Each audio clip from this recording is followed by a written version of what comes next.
I-PAC নিয়ে এবার একই বললেন অধীর চৌধুরী। বাংলায় সরকার চালায় আইপ্যাক, বহরমপুরে সাংবাদিক বৈঠকে আর কি দাবি অধীর চৌধুরীর? চলুক, আমরা দেখতে চাই।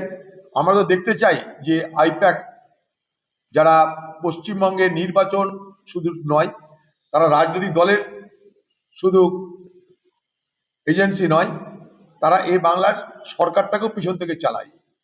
এই বাংলার পার্টি যেমন আইপ্যাক চালায়, এই বাংলার সরকারকেও আইপ্যাক চালায়। তাই তারা কতটা কোথায় কি করেছে না করেছে সবাই আমরা দেখতে চাই, জানতে চাই, কিন্তু হাওয়াবাজি যেন না হয়। ইডির উপরে কার কি আছে ভরসা জানি না, আমার বিন্দুমাত্র ভরসা নাই।